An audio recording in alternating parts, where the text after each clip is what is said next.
It's Wednesday and it's after the coffee. So I'm going to go back to episode 11. And episode 11 was about conflict. There are some of us who thrive on conflict, and there are those of us who avoid conflict like the plague, right? We want calm, serenity, and we want everybody to think the way we do. But the world doesn't work that way, does it? No. So there are some things that I learned about conflict. And there's a couple of really key points. One is understanding that conflict happens when an individual or a group's needs are not being met.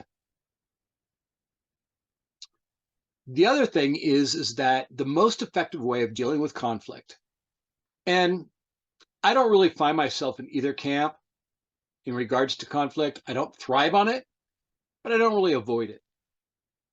What I do is I create a conversation around it.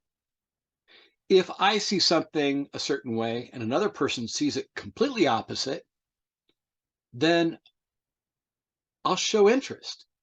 Really? Tell me more about that. hmm hmm What else? hmm hmm Go on. Is that it? When I ask those questions, I better understand where the other person's coming from. Now, it doesn't mean that I'll agree with them. However, I have found that so many times when we get into the conversation, I understand and I find myself closer to seeing it the way they see it. Now, if I don't, I'll ask questions. So, what you're saying is this, right? I'm checking for understanding to make sure I've got it right. When they say yes, and I have a concern about that, I'll say, okay, so how would you handle this? Or how would you avoid this from being a problem? With that perspective, how is this not an issue? Help me understand that. And I try to say it in a way where I'm not challenging them. And I have to be more self-aware about that because hey, I'm 6'2", I'm a big guy. I could be intimidating.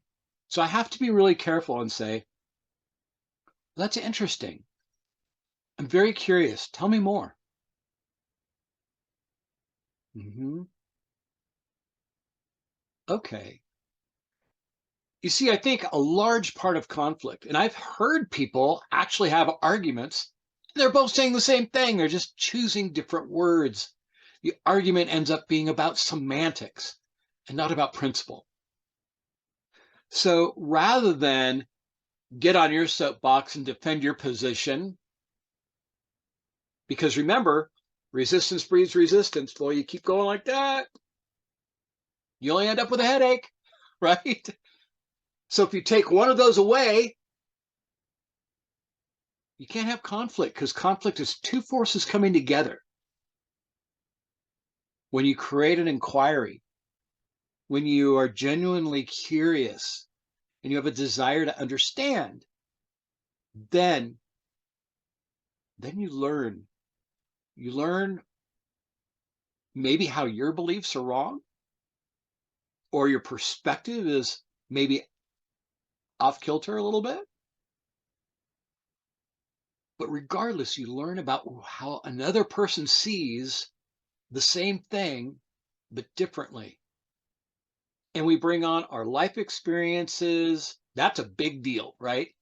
When we've got in our head, oh yeah, back in the third grade, da, da, da, whatever, we all carry that stuff.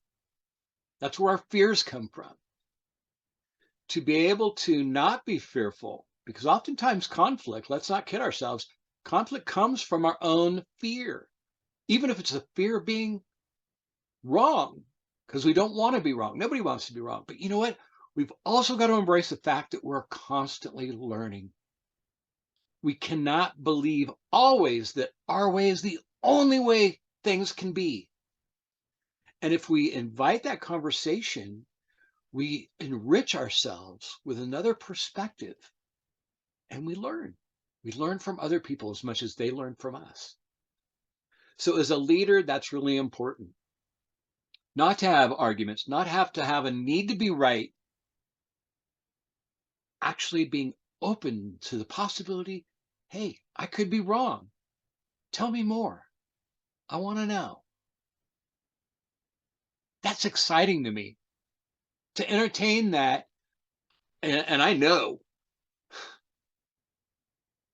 I'm not always right. I'm lucky if I'm right 50% of the time. And when I say that, I mean that the picture that I have is only part of a picture. Look through the world like this. Open those blinders up and invite a conversation instead of a conflict. Be genuinely curious as to how people see things the way they see them.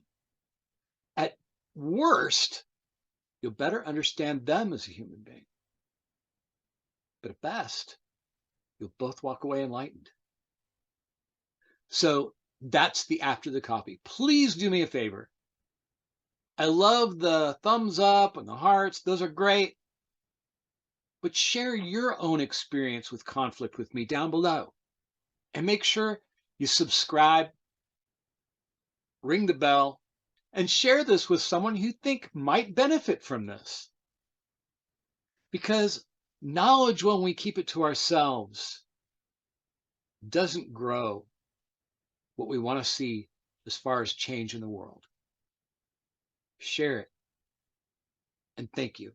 I will see you guys next Wednesday for After the Coffee. I don't have my coffee with me today. I've got my vitamin water. Sorry, that was not a promo for vitamin water. I'll see you next time. Have a great one.